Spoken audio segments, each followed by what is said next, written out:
Stack the money as high as it comes, put some in mutual funds. Get your trust with the stocks and bonds, building wealth for my sons. Gold bricks by the ton, equity, here we come. Getting bread by the buns, power moves on the run. This a different type of income, this a different type of income, this a different type of income. Get the hundreds then we flip them. This a different type of income, this a different type of income, this a different type of income. Get your mind right and get some. Y'all get money to blow that.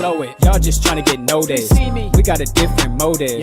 This that rich that poor that. We trying to free the next generation. This financial emancipation. If it's money, I don't got the patience. I cannot be complacent. I gotta go and make the play. I cannot waste a day away. Gotta make sure that my kids are straight. Employing the money, it works for me. Y'all want the clout for the company. All of my partners got companies. If I don't send, don't come for me. Y'all in the building, I want the keys. I've been too fly, want just now. That contract on the touchdown. Grown man watch no bust down. Taylor suits with the cuffs now. I'm like the chef with the hat and smock. I got the sauce to season the pot. Credibility just to build the block. Give me is you with it or not? Not just talking, I'm living it. Got the benefits with the dividends. This guy's grace for the witnesses. Here well done when I finish it.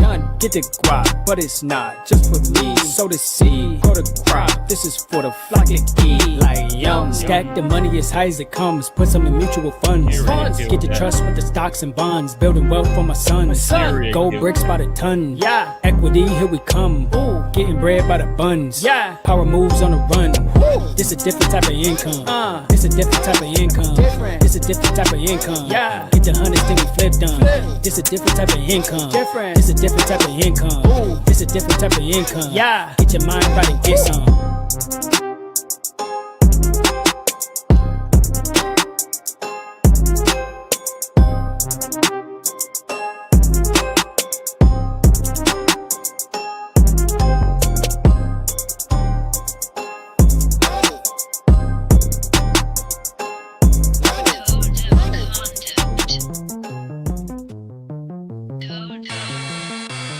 Good morning, good afternoon, good evening, and good night.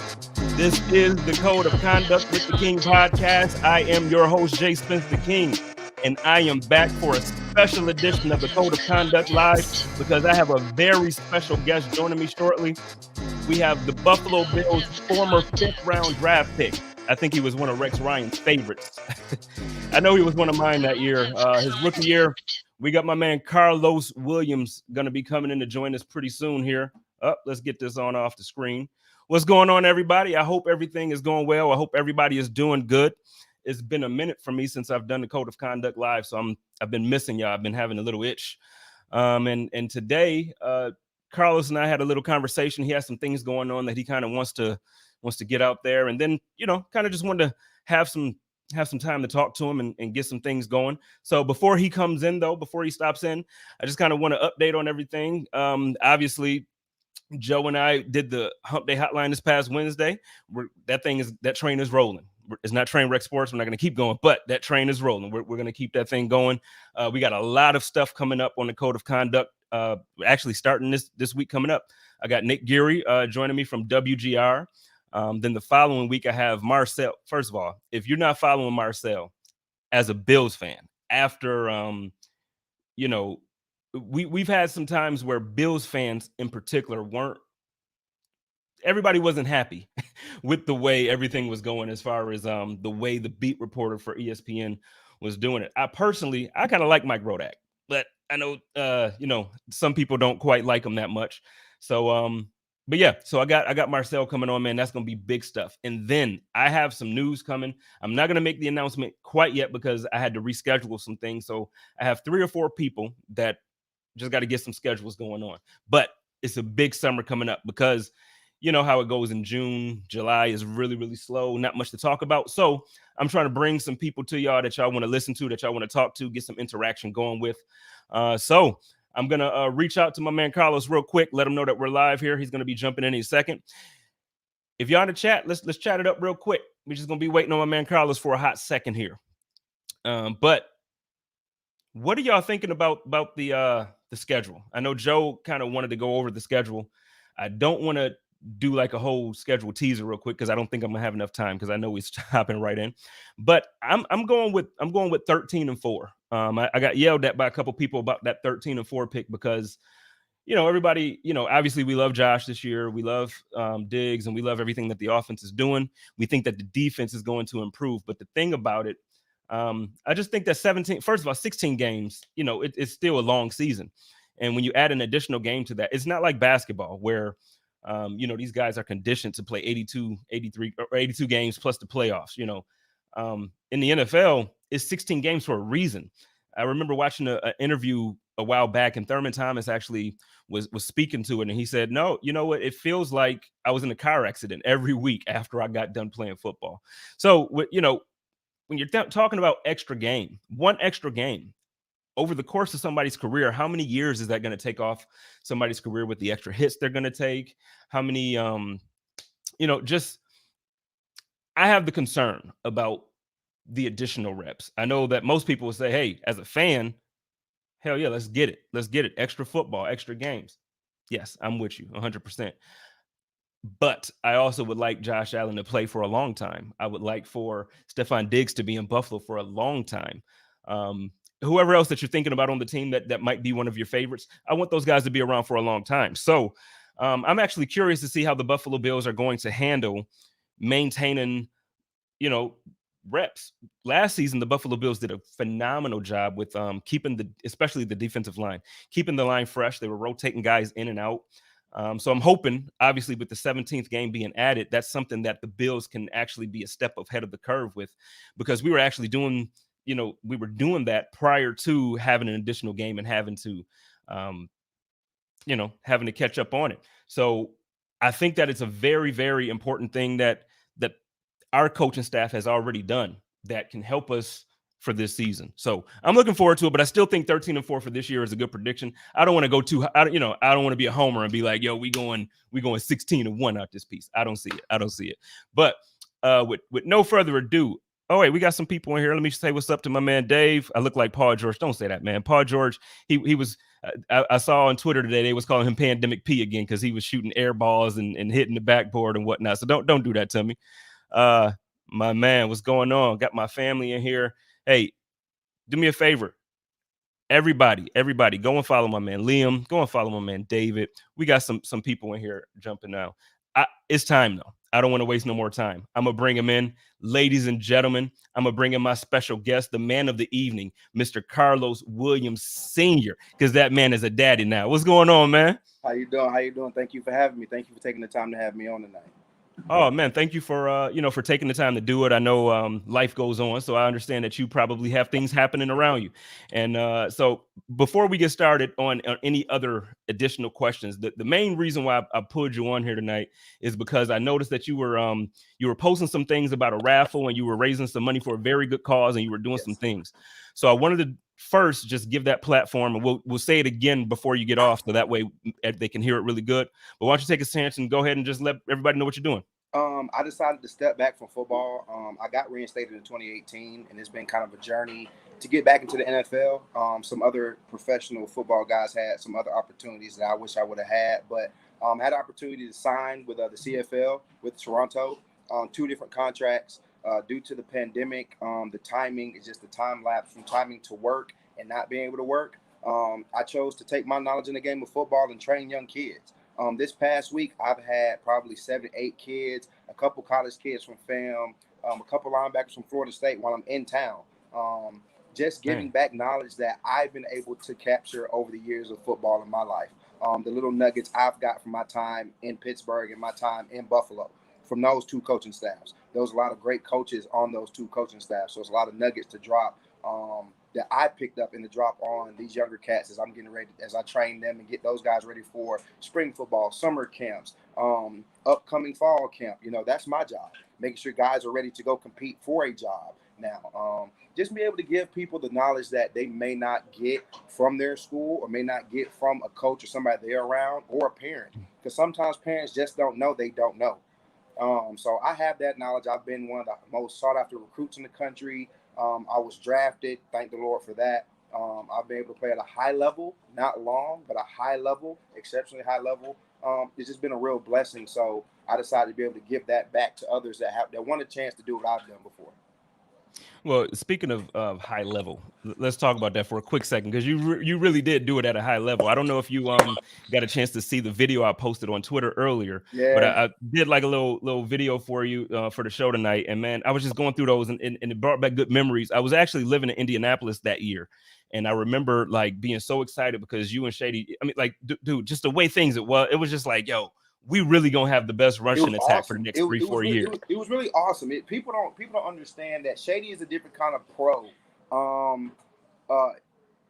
He's exceptional at what he does, and that's what he does. And outside of that, I never been around that kind of talent, that kind of professional like that. Hey man, that's just not what I am. You know what I'm saying? That's just, know what I mean? I'll do it. I'm a pro and I'll get better at it, but hey, yo, Los, you go get that. You know, like, know what I'm saying? Rook, go get that. Hey, Rook, get those touches. Hey, Rook, go get the ball. And that's something that I really did love. I went to Pittsburgh. I got to be around Le'Veon. And Le'Veon's a different animal. Like, Le'Veon got the ball 92% of the time. Like, he took 93% of the snaps one game, and D. Will took a couple kneel downs. So, I mean, like, it's just, I went from sharing the ball, and a lot of people was like, you didn't get the ball a lot, but in that offense, you had Robert Woods, you had Marquise Goodwin. I mean, you had who else we had? We had Percy Harvin at the time. Yeah. You had to share the ball with so many people. You had Sammy, you had to share the ball with Clay O'Leary, you had to share the ball with. And you know what? If you talk, I mean, look at your quarterback at the time too. Tyrod was a weapon himself, so it wasn't like he was just a thrower. And he had to touch it. And a lot of times on design passes, hey man, go and take 5 or 7. You know what I'm saying? Give them something else to look at. Give them something else to game plan for. Obviously, you're going to do that watching film, but live in the game, let's make them adjust to a look that they'll never get again. And that's something that we had. Man, that offense was talented, man. That offense was special. Jerome Felton, I've never been around I had great fullbacks at Florida State, but Felton was a real pro. Hey, bro, I'm a fullback on roster. Like, understand that. Like, think about what's going on. I'm the only fullback on the roster. That's a real pro. Like, he did his job. He held it down. I scored many touchdowns following him. Appreciate him.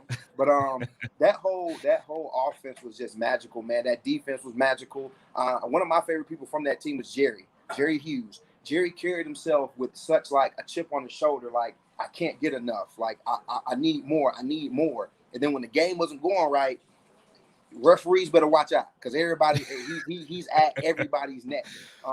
He was really, really exciting to be around. I mean, he made you want to go to work every single day because his attitude and approach to the game was, I want to get better, I want to be great, and I want to make everybody else around me great. And when he stepped out there, that's what you got out of Jerry. Let me ask you this, boss, because I really like, I've talked to a couple guys that's played on that year's team, but from your perspective, as you were drafted that year, how was it playing for Rex, man? Because now I'm gonna be honest with you, I give Rex a tough time. I do, because as a Bills fan, like my entire life, I feel like he came in with a certain type of promise, like the way he was amping us, and the way it turned out, I put it on him because of the defensive performance. I feel like it changed way too much from what the identity of the defense was. I'm asking you, as a player who played with him, who was drafted by him, what was it like in that locker room? And how do you feel about Rex as the coach? We were lit. Rex is lit. Don't get me wrong. He is what you would call a player's coach. And that's not that. A lot of people's like, oh, it's bad. It's not bad, especially when you got veterans that play their tail off. Like, you had veterans really, really play hard for him. Like, you had Lorenzo Alexander come onto the roster, wasn't even supposed to make it, Pro Bowler. Like, that's because of Rex. Rex knew what he had on his roster. He knew how to make older guys play for him. It was making them accountable off the field. Okay. Like I said, I only give him that hard time because I was the expectations that he came in with. I would say even for me, though, I mean, I got to a place where I was performing and I wanted things. I went. I mean, I probably shouldn't have, but me being Karlos, who I am, I've never not worked hard and not reaped the benefits of working hard. I got 7 carries a game. Every 9 touches, I was scoring a touchdown. Can I start a game? Let me get a couple and let me see how I come out in the first quarter getting touches. So let me wait until the middle of the second or the third. I get it. I understand I'm a rookie. You're paying this guy more than me, but at the same time, you guys want production. And so even I myself became unaccountable off the field, as you can see. I mean, I just gonna be honest. I mean, I felt like I guarantee I wasn't the only person that was like, well, this ain't going the way it should be. The film, the eye in the sky don't lie. Okay, I'm just gonna do me. Right. You know what I'm saying? Right. So I mean, we had fines that were in week 13 that had got accounted for in week 3 and 2. Like, so I mean, it's just little stuff like that. But overall, coaching staff, that coaching staff was amazing. That coaching staff was we were built to go beyond 8-8. We were. We had injuries at the bad time. I mean, I missed 4 weeks of football. I mean, we should have beat Kansas City in Kansas City. I mean, just little stuff like that. People don't give Rex enough credit for what he did and what he was left with. Okay. I mean, like, you got to think about the roster he was left with. Nobody expected Rex to go in there and compete as well as we did. Nobody expected that. Nobody expected Rex to have a rookie break an NFL rookie record. Nobody expected that. Nobody expected Tyrod to be that successful, have the number one rushing attack in NFL. Nobody expected that. Now, you know what? That's very true. He That's said very those true. things. He said we're going to run the ball efficiently. We're going to put it down people's throats. Anthony Lynn, Greg Roman, and Rex were all known for what? Running power and downhill style. We did that. Mm-hmm. We had guys you're off right. the street. Mike Gillislee came off the street. Touchdown Mike. Touchdown Mike. So what I'm saying is, though, like, we give Rex a hard time. I do too, because I love Rex. Like, Rex is one of my favorite people. My head equipment guy at Florida State, Darren Kearns, who just retired, used to call Rex every time I came in town to see him. And we used to talk to Rex like 20, 30 minutes on the phone. Speakerphone. No mute, no, just talk. Just talk. Hey, Los, how you doing? You staying in shape? You getting right? How the kids doing? I mean, we really, like, he's a real human being. Like, people bust on him because him and Rob get into it. That's a real human being. He's a person. He has emotions and feelings. So people got to take away the coach and the person. The coach is going to get judged hard because he has to run an organization with a bunch of grown men who have lives on and off the field. But the person, he gets judged for being a coach and for being the person at the same time. It's not always entirely fair. Oh, well, as a person, I think he's phenomenal. Like, when I don't watch ESPN often anymore, just because of when he's on. I'm in Phoenix now, so it's a time difference.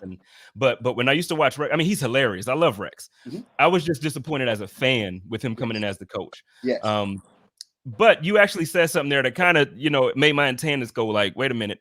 You kind of was like what he was left. That kind of sounded like you weren't kind of on the side thinking that the roster was the best roster that could have been presented. I'm gonna keep it a buck. I'm gonna keep it a buck. Okay, we're talking about holding people accountable, right? Accountability.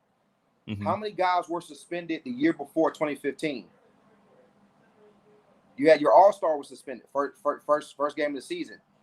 The year prior to being suspended, the year I got there, and then the year after I got there, when I got suspended for the first time, he was suspended again. So what was he left with? Unaccountable people already. And I'm not gonna knock Marcel, because Marcel a good dude, great pro, great athlete, a great D tackle. I love playing with him. But when we're talking about the little nuances that people don't get, that people don't, they put on the player, they put on the coach. Like, he got to be accountable. I had to be accountable. I was 23. Right. Like, come on, like, you get what I'm saying? Like, you got it's a lot of little.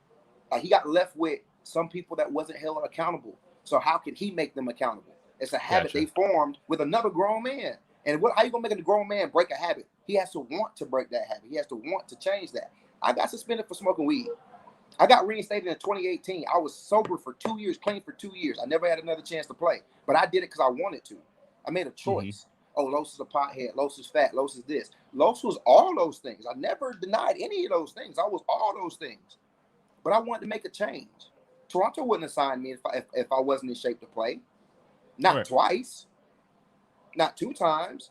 People wouldn't send their kids to come train with me if I wasn't in shape or I presented myself as a trainer. So, I mean, people put a lot of those pressures on the coach because they are the head, they are the figure, they control, they have the yay and nay.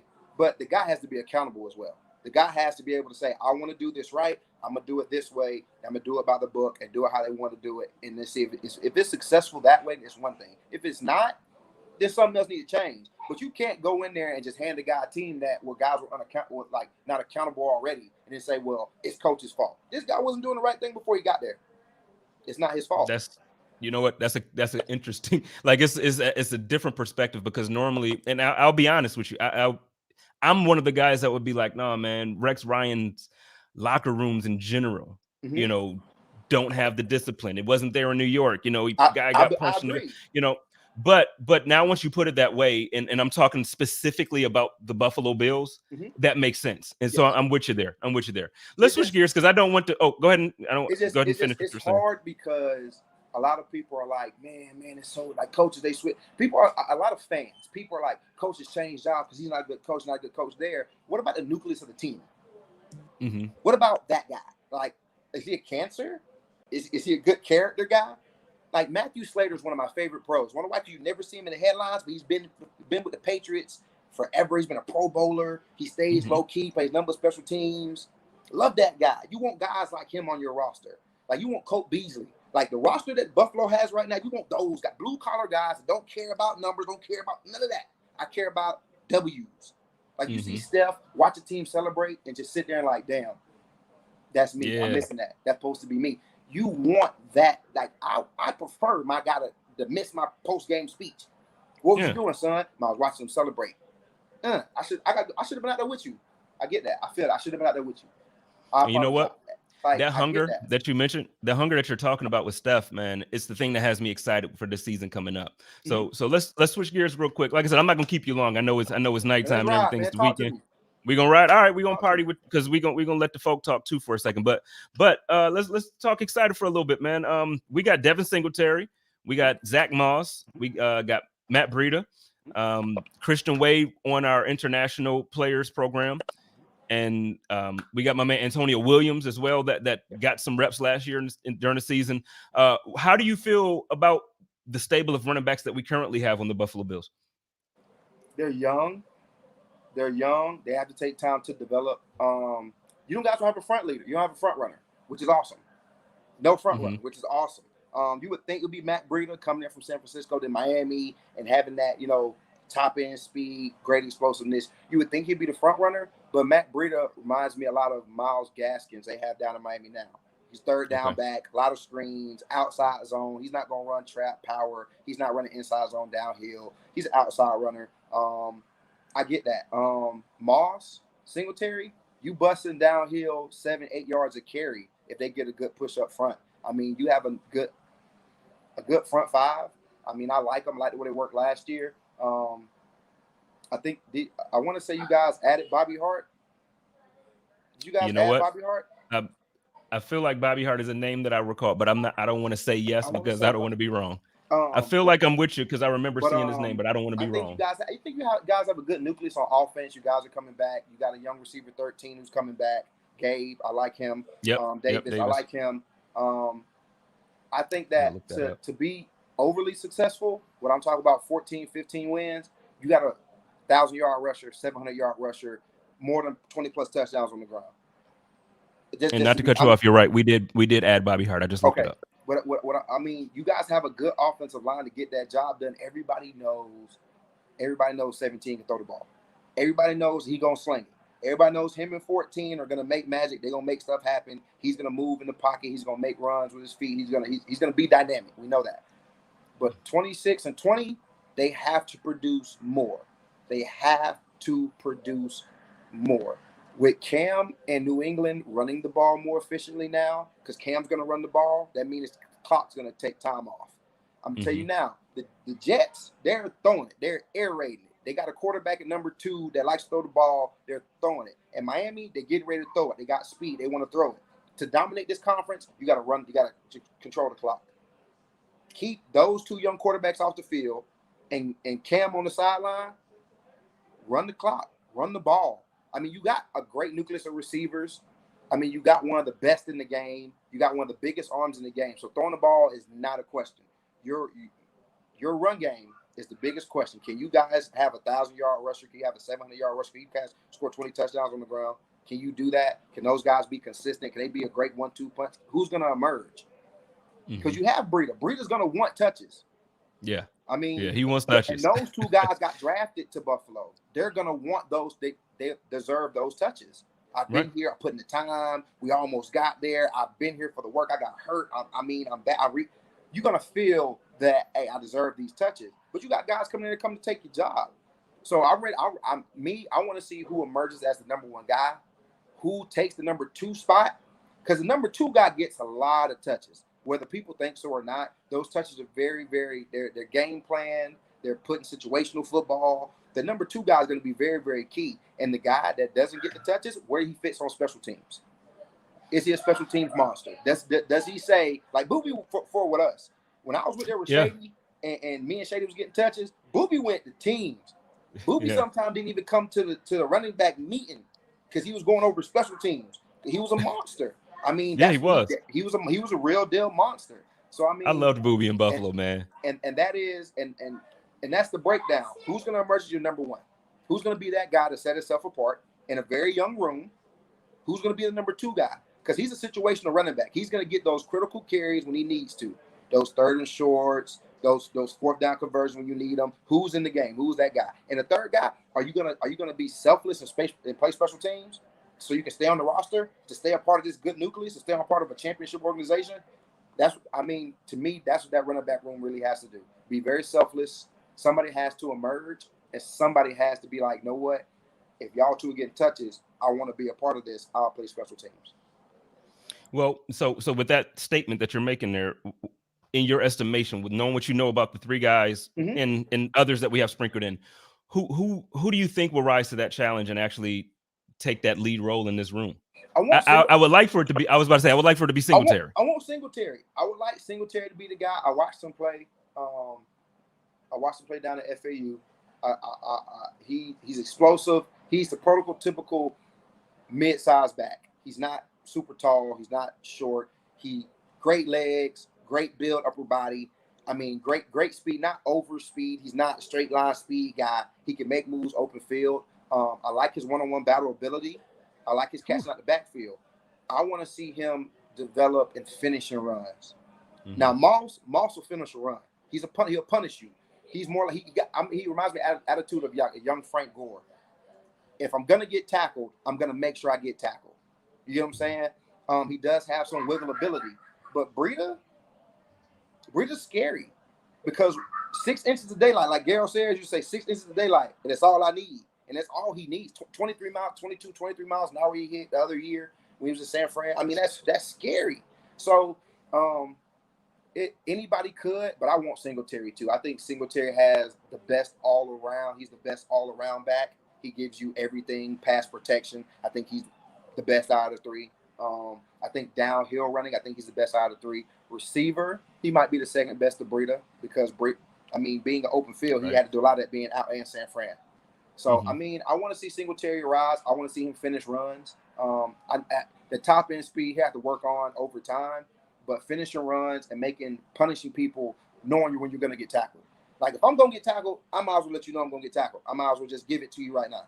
Like, I remember getting tackled against Sean Lee when I played against the Cowboys my rookie year. And I was like, I'm finna run out of bounds. And he was grabbing me, running me out of bounds. I'm like, well, get ready to go for the ride. I just mushed him into the ground. Just because. He got up, and you could hear him getting the turf out of his face. But it's just, I set the tone. He didn't tackle me the same. He didn't approach me the same. It was different. I remember it was Rashad Jones, my rookie year. I almost broke against Miami for the second time.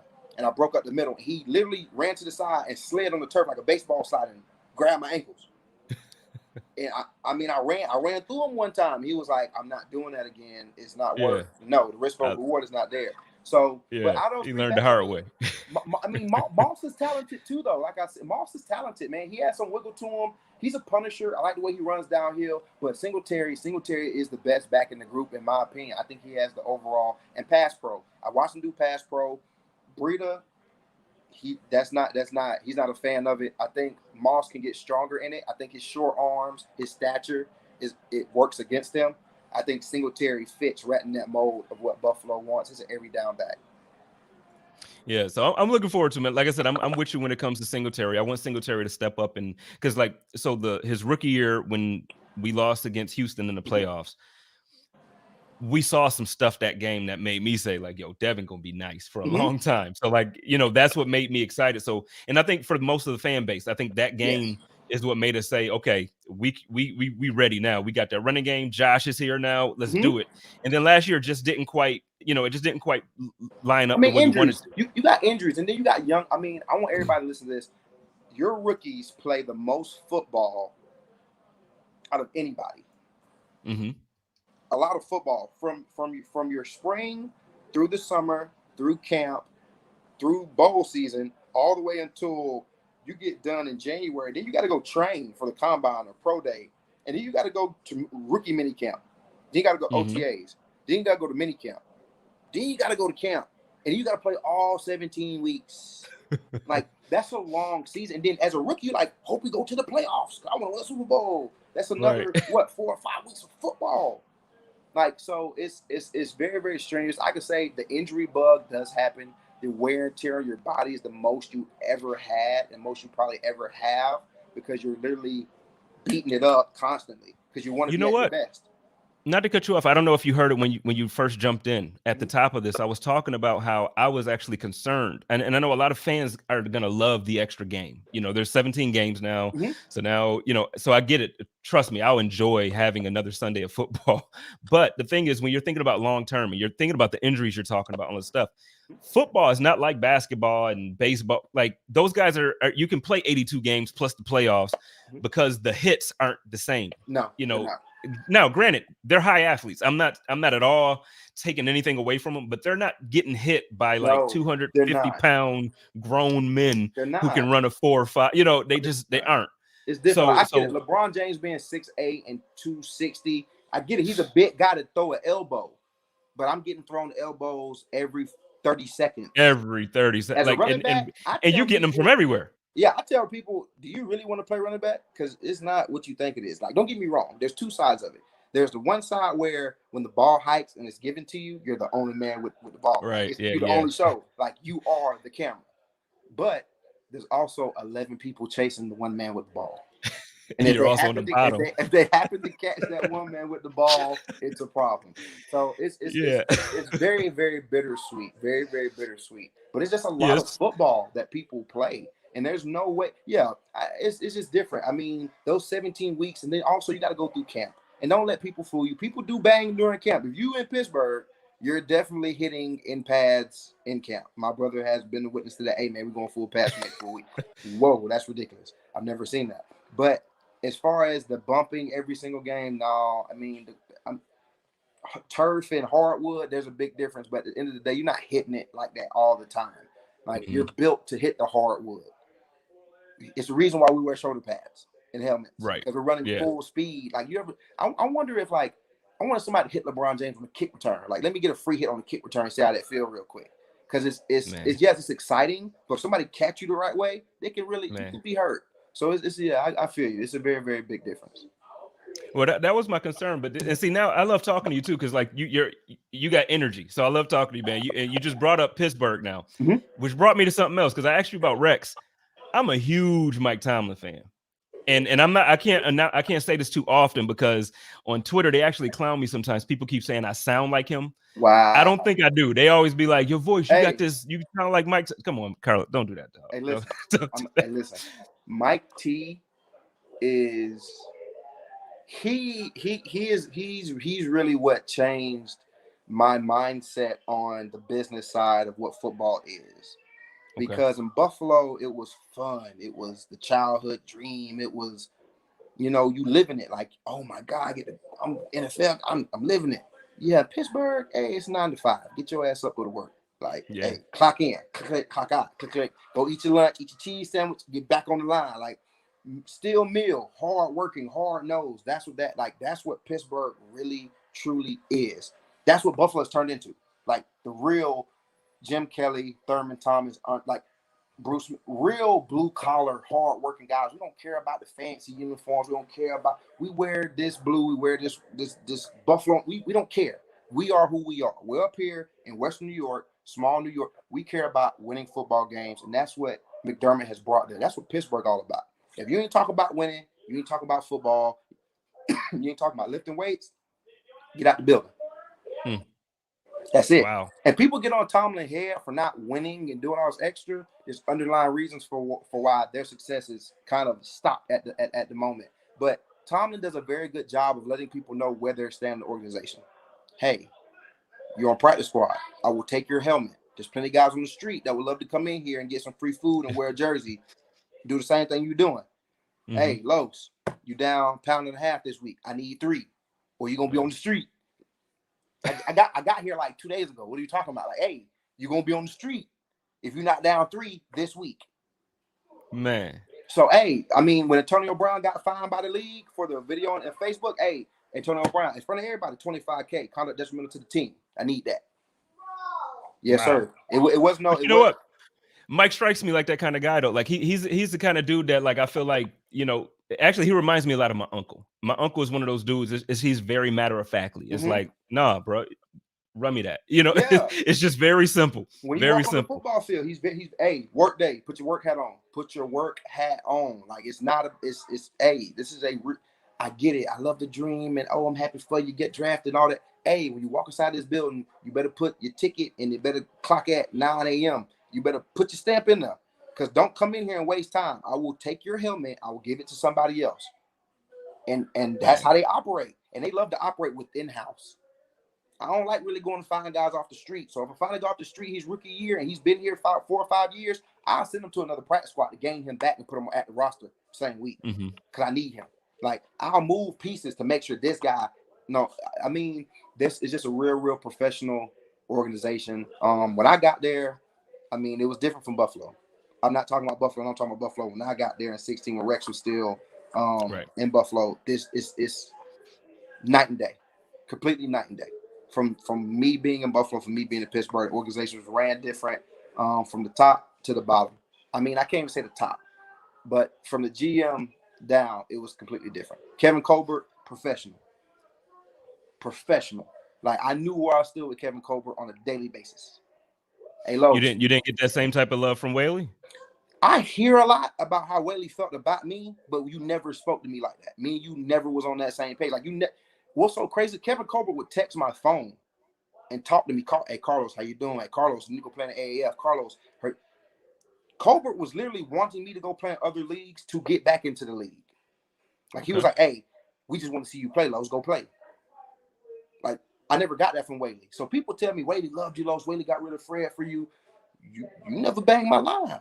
Me and you could have talked about some. You know, it's funny, when I was in Buffalo, a lot of stuff happened, and I could have talked some real stuff to my GM.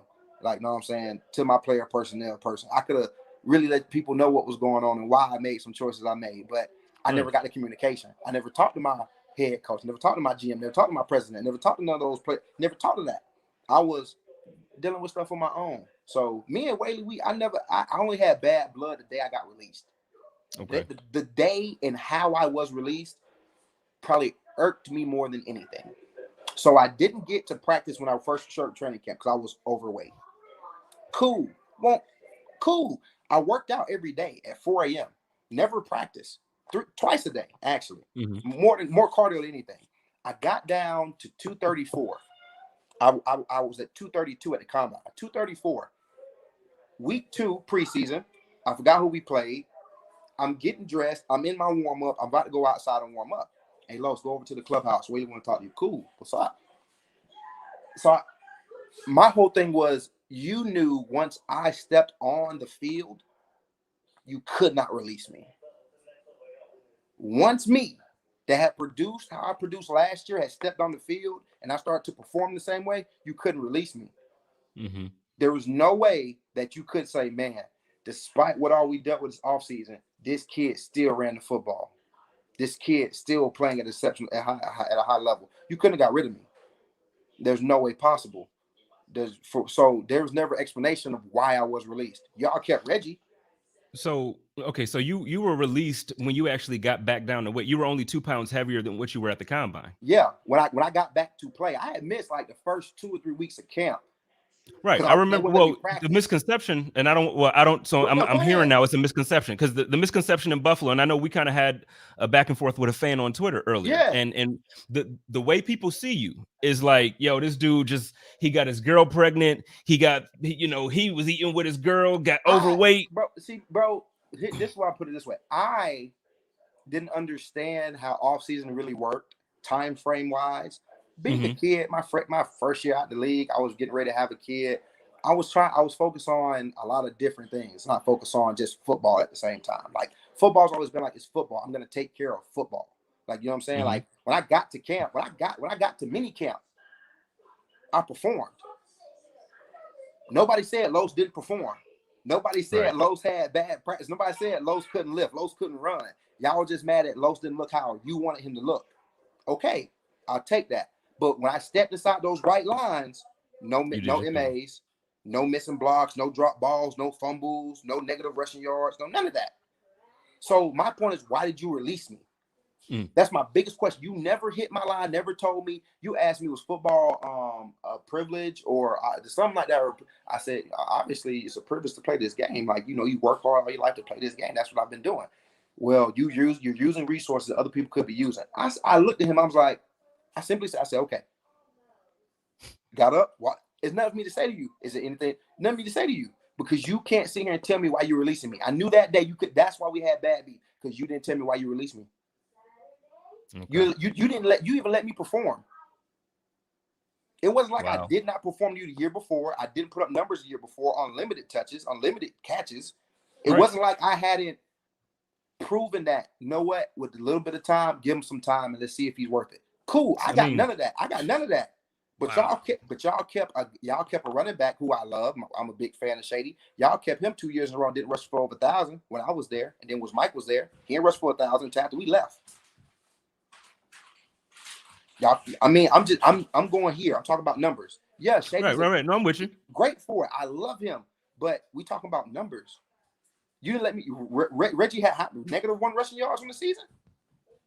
Yeah. Y'all kept him for what? He gets a rough in Buffalo. But I'm saying though, like I'm big bro. When Reggie Bush was getting signed, me and James Wilder was like, oh yeah, no, it's Reggie Bush. Like bro, like Reggie, like this is like you talking about like Reggie Bush, like the original cutback. This is Reggie. Yeah. And he get in there, and you be like, bro, this is wild. Let me ask you this about that, man. Like, so in practice and all that, like, did he look the way he looked on the field? Reggie Bush is Reggie Bush, but it's not Reggie Bush. Right. I just don't get why they even allowed him to be because some. Oh, go ahead. Here. Everybody's here, right? Everybody's on the clock, right? Okay. I love Shady. I'm one of the biggest fans. I literally used to pick his brain all the time, right? How many Super Bowls Shady won past 2 years? 2. How many he played in? None. Stop playing with me, man. Think about this. I'm a realist. People get at me. People get at Los because how I played. Every time I touched the ball, every time I was on the field, Los produced. Somebody tell me I didn't, and we'll argue all night. No, I mean, rookie year, 5.6 yards to carry. I'll stay on your live feed all night and argue. Every time Karlos stepped on the field, he always produced. He's never been on the field and not produced. So why haven't I another chance to play? That's the crazy part. So are you still active? I know, like, so you talked about at the beginning that you're doing, you're giving back now. So, I mean, if an opportunity were to present itself, would you take that chance? So you're ready. Bang, mama. Listen, I've been reinstated since 18. Okay. I am 228 pounds. I'm the smallest I've been since I've been in college. Man. Like, I got ready to go play in Toronto. People keep forgetting that. I really got ready to play. God gave me another chance to go play. I was gone. Me and my wife were getting ready to move my kids, everything to Toronto. I was calling James Wilder. I was calling all my boys. I played against college. Wilder. Hey, how is it up there in the CFL? Oh, it's straight. Yeah. Toronto, a cool city. Your family's going to love it. I had friends in Buffalo. Tracy Miller, my homegirl in Buffalo, was like, hey, Lowe's, hey, what can we do? Because you're going to play ball. Let's help you get across the border. Let's do this. Like, how can we? Like, I got real support getting ready to go play ball. Yeah. Pandemic hit. I can't waste no more time waiting on them. But if somebody hit my line, you guarantee, man, I will say this. It's a lot of people in the NFL getting paid to carry the football that don't deserve it. Yeah. Yeah. It's a lot and from what I know, man, I can't speak for, again, I didn't follow you heavily when you went to Pittsburgh. I'll be honest, because I'm a Bills fan. Your rookie year in Buffalo, 5.6 yards per carry, doing what you did. The video that I posted, I got a refresher. I got a question for you. What's up? What pick did Todd Gurley go in the 2015 draft? Don't do this about Todd. No, because I'm not on Todd. I'm not a good Todd fan, so don't do this with Todd. What pick did Melvin Gordon? What pick did Flash Gordon go in 2015? They all went over you. How many touchdowns Melvin Gordon scored in 2015? Tell me how many he scored, man. Is Melvin Gordon still in LA? No. Top girl is still out there. No. I'm gonna tell y'all something crazy. You gotta watch how systems work. These big name backs that come off the board. Don't get me wrong, a lot of them are worth it. One of them, Christian McCaffrey. He's worth it. He's been worth every penny since he's been there. Name another first round back that's starting right now. Elliott, and he ain't performing up to. Okay. You got Elliott. You got Christian McCaffrey. I'll wait. Well, now we got a rookie coming in. Dalvin Cook, second rounder. We got a rookie coming in this year. You got Jacobs. Jacobs out in Oakland. Jacobs. Mm-hmm. Saquon. That kid in Kansas, didn't they take him at the end of the first last year? Is he a starter? He was a starter last year, wasn't he? I thought, no way. D Will sat out. You're right. So you got 5. Yeah. You got 5 first round picks that are starters in the NFL. We are a dying breed. It's not about being the best back. It's not about being, that first round back anymore. I don't care about being the first round back. I was happy I got taken to the film. I'm straight with that. I ain't got no pressure. Mm-hmm. When I went to camp, I was the 5th back on roster. I didn't expect to make it. Right. I had number 40. Right. I had number 4. Come on, dog. This is a fullback. I had number 40 on my back. I was not, okay, I'm cool. I'm finna go to Buffalo. It's finna cool. You know what I'm saying? Home of the original wing. I'm finna bye. Probably get cut about a week or two. Going to the crib and all fine. No, I'm fine. No. I got lucky, man. People got injured on like whims. Like, it was crazy. I got super, super lucky. But running back position, you don't see too many first round back starters in the NFL no more. You see the guys getting drafted in the 4th round, 5th round, 6th round, undrafted guys. Those guys. It's becoming that GM language too, though. Like it's rare now because, like, so for instance, in Buffalo, man, I was one of the guys. Me, Marcel. There were a couple guys that were like, "Yo, we want to draft the kid out of Clemson." Like everybody wanted Travis Etienne. Like I wanted Travis bad. Yeah. Obviously, he didn't fall to us at 30. But why? I feel that the electricity that he brings, the type of the game changing speed, like there's things that he brings to the game that I thought. Okay, let's do this. Etienne played in what conference? ACC. It's ACC, right? I'm not a college guy. A very spread conference. Right. Very spread conference. You play with one of the most dominant teams you probably ever play on. True. You know how fast the NFL is? Speed counts for this much. The last real fast running back was Chris Johnson. That's the last real fast running back. If you watch Chris Johnson highlight tape, there's 2 or 3 runs on the same team in the same game. There's not running backs like that. So speed, to me, to be honest with you, I'm big and fast. Watch my highlight tape. Brent Grimes, if we would have had a couple more yards, he would have caught me more than one time when I broke loose from Miami. So speed counts to me very little. Now, where he impresses me at is his vision in between the guards. But not a big guy. He's not overly big. He has great size in his legs, his calves, his lower body is amazing. He has good upper body speed, like his stiff arm. But his vision in between the guards is what I like. What scares me is his durability.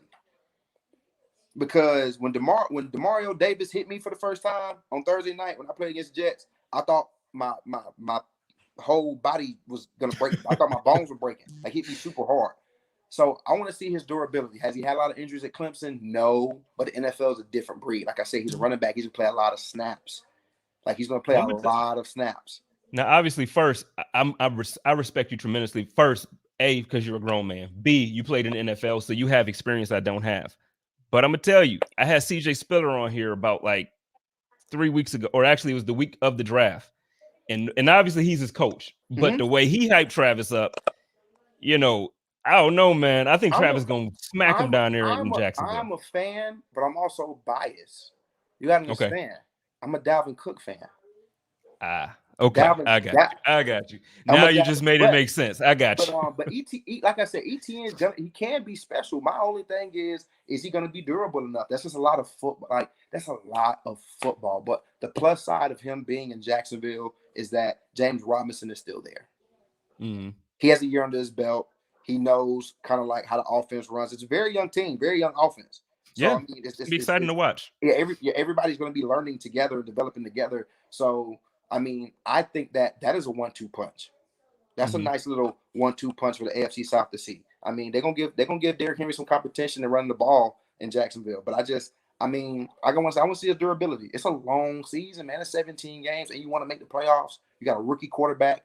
You have to make a lot. I mean, that's a lot on your plate. And then for Trevor to be successful, they have to run the ball efficiently. Have to. Like I said, there's just a lot on his plate. Pass protection is going to be different. Linebackers, defensive ends, those jacks, they stand up. That's not a defensive end, buddy. That is a linebacker. Matthew Judon does not put his hand in the ground. He rushes standing up. Yes. So does TJ Watt. So I mean, the game is just different. Even I had to adjust myself when I first got there. But I hope he's successful, man. Jacksonville deserves to have some good success. I mean, with AFC South being the way it is, it's been really shaken up in the past couple seasons. There's a lot of new faces in there. I think Jacksonville can really surprise some people in that conference. Okay. Well, I'm looking forward to all of it. I'm actually one more question about football, and then we're gonna get to your announcement. I'm reading it, and I was just reading it again to refresh on it. But let me ask you this: since we did switch up off of the Buffalo Bills and we just started talking about running backs, is Dalvin Cook to you? Is that RB1 in the NFL? Oh man, people probably will be mad at me when I say that, but no. It's so many different backs in the league now. I mean, if you want an all-purpose back, the best all-purpose back in the NFL right now, Alvin Kamara. Okay. Christian McCaffrey. My top 3 all-purpose backs, it'd be Christian McCaffrey, Alvin Kamara. What's up, baby girl? And all-purpose is hard to find now. You got guys that's running downhill, or you got guys that's receivers. The offenses are now changing so much. But all-purpose, those are my 2 all-purpose backs. I mean, I would throw Le'Veon in there, but we got to see Le'Veon touch the ball again. Yeah, we got to see what he does this year. I want to see Le'Veon get some decent carries, get more than 2 or 3 carries in the game. I want to see him get out the backfield and catch the ball again. But yeah, those are my 3 all-purpose backs. I'll go first Kamara, 2, I'll go CMC, and then I'll go with Le'Veon. It's trippy to me how fast Le'Veon's and I don't want to say fell from grace, because I don't think that would be a completely wrong way to put it. No, it's not. Well, you feel like it's a fall from grace, because I feel like he was still getting opportunities. I just feel like at the way, so Le'Veon at the time of the season when he signed with Le'Veon had been the same since he left Pittsburgh. I figure it was the line. Like, I just figured he ain't get the same type of line with New York. And then I figured when he went to Kansas City, first of all, New York, I don't put that on Bell. I don't think that coach that he had, and maybe I'm wrong. I'm not a player. You a player. You play in the NFL. I don't think anything Adam Gase touches is successful in any level. I'm a real person. I think he made a premature decision. Yeah. Going to get some bread. And you in New York, you know what I'm saying? You with Jets. And I mean, I get it. You're right there. But at the same time, and you knew the Jets weren't winning nothing. Yeah. I look at the draft, I be like, man, that team to draft, y'all ain't finna win that this year, man. You still drafting like that?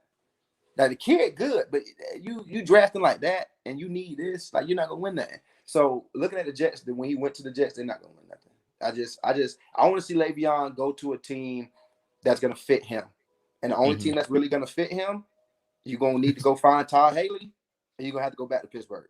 Yeah. I mean, you're gonna need the patient downhill running game. You're going to need to be able to go get in the slot, make space, get your one-on-ones. No offense going to give you that. It's going to find Andy Reid, but you're not the best guy in that backfield no more. You know it's just not going to happen, man. It's just not going to happen. So yeah. He just have to Le'Veon has to find the right home. Leaving Pittsburgh is tough, man. Watch James Conner. It's going to be tough leaving Pittsburgh, man. The offensive line is. Well, I get to see him out here. I got season tickets, so I'm going to get to see him every week. Me and my brother went back and forth about James Conner. We butted heads real hard about James Conner. I am a fan. I played against him in college. I'm a fan. I mean, hometown hero being right there in Pitt. But was he good? Every back on Buffalo's roster, I feel like is better than James Conner. Yeah, hard worker, I think so. Hard worker, yes. Dedicated, yes. Does he do things right? Yes. Is he better pro than me? Yes. But was he good? No. I love how real you are, man. I do. I love how real you are. Wonder why I'm like that? Because people, when I first got suspended, people pothead, people fat ass, people used to ride me out like a dog. I'm okay with who I am. Karlos Williams had a lot to go through and grow up on. I did that. I'm cool with me. So the people that talk about me, are you cool with you? Like are you comfortable with yourself? Are you comfortable within your skin? Because I'm good in my skin. It's nothing you can say to me that's gonna offend me or hurt me. I've already been there. I've already done that. I did the crime. I did my time. So there's nothing that people can say to me. I just keep it a buck. Oh, you don't play no more. By choice at this point. I don't like if they call me, let me go get a couple touches, watch what I do with it. That'll be then. But for right now, my thing is developing kids, helping kids get to the level I got to. That's what it's all about. I mean, I got 7, 8 kids now, a couple guys at FAMU, a couple guys at Florida State. We meet on Mondays and Thursdays, or when they call me, I want to get some work, and we get to work, whether it's speed and conditioning, whether it's football specific, position specific.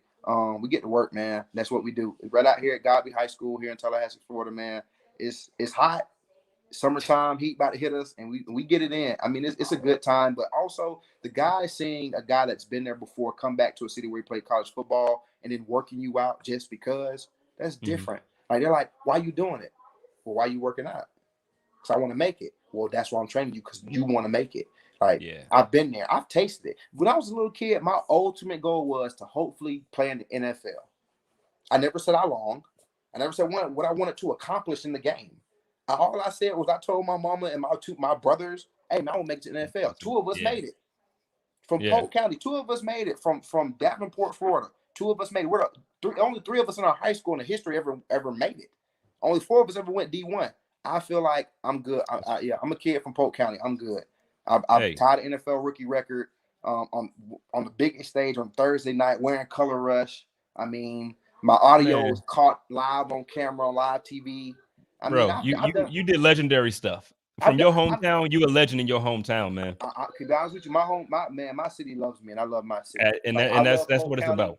And Polk County loves me. I talk to my high school coach now, Chris Davison. We talk probably 2 or 3 times a week. Just talk, just like hit me up on Twitter. How's the team doing? I want you to come back, talk to the team. I'm actually going to. I've been applying for a school board job in Polk County. I want to go back to my county where I can train the kids in my area. It's a coach I train with, Balin Trujillo. He went to USF. He's a quarterback coach down in Central Florida, advanced quarterback training. But he has a lot of kids that are non-quarterbacks in that area. And so I'm going to go down there, get with those kids, and get with my high school coach, hopefully get a job at my high school and start coaching at my high school again. So be able to give back to the kids in the area, give them a familiar face, and let them see somebody from where they're from. Same neighborhood, same streets they walk, same Walmart they shop at. That they have an opportunity, and it's very possible to get out from where we're from. So, I mean, it's been going good. My raffle closes on Tuesday at 8:30. It's a lot of tickets out there. I was trying to make that bigger. It's not big, so you might not be able to listen. It's going great, man. I want to thank everybody that has partaken in the raffle. All the proceeds are going towards new equipment. Shout out to my son's godmom, Amy. Shout out to Tracy. You guys have been amazing. You guys donated. First 2 donations came from you guys. They went straight to equipment, hit my front door. Thank everybody that has participated. I know a lot of people are excited to see who wins. The Dallas jersey, also the wings and the private training session. I will be ready to bust y'all ass when I get to Buffalo. Let me read it off. Let me read it off again, just in case, because we still got a few people kicking it with us. Okay. So first place is a hand delivered. So first of all, it's not even the fact that you're gonna get this jersey. First of all, Karlos is coming to your door or wherever y'all gonna meet up. He's gonna hand deliver this game worn jersey that he was just talking about. The second place is one-on-one training session with. Now that's probably what I need, but I'm not gonna ask you for it because I'm out of shape, man. It's bad. It's real bad. Then we got the third place, dinner, and he's gonna get some wings with y'all, man. So dinner and wings in Buffalo. I'm telling y'all now. I'm going to Gabriel's Gate. Okay, that's where I'm going. That's your spot. Me and my wife, we love Gabriel's Gate. Like, man, the first time we went, man, let me get a 20-piece. I like flats. She like drums. That she is the drum to my flat. And then we got ranch with an order of fries.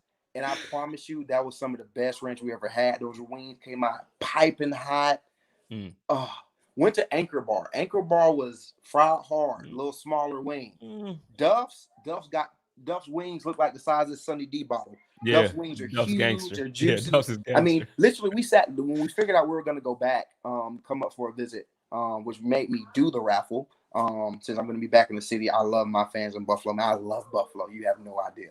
Me and my wife call Buffalo home.